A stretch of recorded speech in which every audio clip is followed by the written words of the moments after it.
Subscribe कीजिए हमारे YouTube channel को और साथ ही बेल आइकन को दबाकर ऑल पे क्लिक कीजिए हमारे वीडियो को सबसे पहले देखने के लिए। जय हिंद साथियों। ग्लोबल स्टेक जो हमारा एसबीजी ग्लोबल का है, ग्लोबल स्टेक एप्लीकेशन, वो ट्रस्ट वॉलेट से कनेक्ट नहीं हो रहा है और स्टेकिंग में भी हमने जो लगाया हुआ है यानी कि एसबीजी रिवार्ड का जो हमने फ़ंड स्टेकिंग किया हुआ है वो फंड हमारा बहुत सारे लोगों का ग्लोबल स्टेक के अंदर में शो नहीं कर रहा है, दिखाई नहीं दे रहा है। ठीक है। और स्टेकिंग होने में भी लगभग 24 से 48 घंटा का समय ले लेता है। ठीक है। कारण क्या है, मैं पूछता हूँ कि जब आपका ग्लोबल स्टेक एप्लीकेशन डिसेंट्रलाइज है और डिसेंट्रलाइज में होता क्या है कि वो तो हमारा इंस्टेंट ट्रांजैक्शन हो जाता है, सारा काम तुरंत हो जाता है, तो इतना टाइम नहीं लगना चाहिए।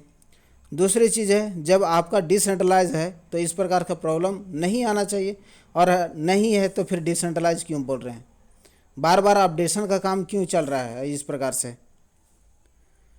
ठीक है। 4-5 महीने से लोगों को बेवकूफ़ बना करके रखा हुआ है, इतना परेशान करके रखा है कि हर बार जब भी कोई तरह का दिक्कत होता है तो अपडेट हो रहा है, कोई तरह का प्रॉब्लम हो रहा है तो अपडेट हो रहा है, चाहे वो आपका एसबीजी रिवार्ड के आईडी के ऊपर में अपडेटिंग का काम चल रहा हो या टीएलडी का काम चल रहा हो या एमएमआईटी का अपडेट हो रहा है। तो तरह तरह का चीज़ें कर करके लोगों को परेशान करके रखा हुआ है और लोगों को मतलब बझा के रखा हुआ है, समझिए। तो कंपनी का नीयत सही नहीं लग रहा है, और जिस प्रकार से ये जो काम कर रहा है ना उसके रवैये को देख करके। और अभी 20% मतलब 15 से 20% का आपका जो इन्वेस्टमेंट है उसका दे रहा है, जो कि बहुत गलत है। कंपनी का नीयत सच में सही नहीं है। वो जैसे बोल रहा है ना कि हमारा 50% का जो एमएमआईटी का जो होल्ड है, जो वैल्यू है उसका 50% हम मार्केट को दे रहे हैं उसमें, और बाकी का 50% के अंदर में 30% हमारा बर्निंग होगा और कुछ परसेंट अपना 10% शायद अपना वो रखा हुआ है। तो ये सब कहने की बातें हैं। मैं बोलता हूँ कि जब आपके टीएलडी के अंदर में, टीएलडी डोमेन के अंदर में आईडी लगा, इतना लगभग 50-60% आप पैसा बचा करके दबा के रखे हुए हैं, वो पैसा कहाँ गया? अभी लास्ट मतलब अगस्त और सितंबर के अंदर में बिजनेस गया, वो पैसा क्या किए?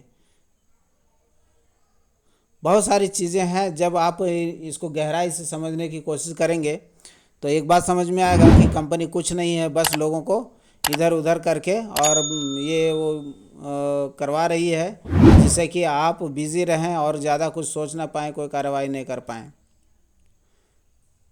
नीयत देने की रहती है तो इस तरह से नहीं करता है। कम से कम एक एक चीज़, अभी बहुत सारे आईडी के ऊपर में क्या है ना कि आपका एक्टिवेशन डिपॉजिट का फंड ज्यों का त्यों पड़ा हुआ है, क्यों नहीं कर रहा है? कितना टाइम लगता है उसको सॉफ्टवेयर अपडेट करने में? ठीक है। और जितनी भी बातें की जाए ना इसके विषय में वो बहुत ही कम है, और क्या बात किया जाए। बहुत गंदा काम करके रखा हुआ है, लोगों का पैसा ले करके दबा के रखा है। बहुत अपनी ज़िंदगी तो ऐसों से गुजार रहा है, बट हम सभी को एक नरक में डाल दिया है, जो इसका कोई मतलब नहीं बनता। उसको कहने सुनाने जाइए तो कोई फ़र्क नहीं पड़ता है, बस ये जताने की कोशिश कर रहा है कि हाँ ये गलत हुआ है, लोगों के साथ मैं उसकी भरपाई करूँगा और उसमें लगा हुआ हूँ।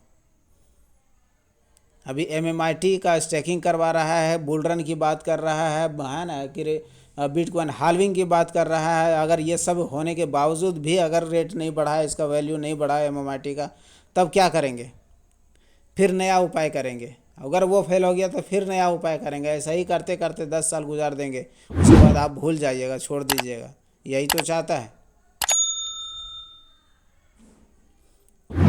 तो फ्रेंड्स, बिल्कुल सोच समझ करके काम करिए, कदम उठाइए, इसी में सबकी भलाई होगी। और चलिए, और क्या बात किया जाए, ज़्यादा बोलना भी अच्छा नहीं है। फिर भी आप लोग सतर्क रहें, सावधान रहें, और जितना कोशिश करें लोगों को भी संभाल के रखें। Thank you so much.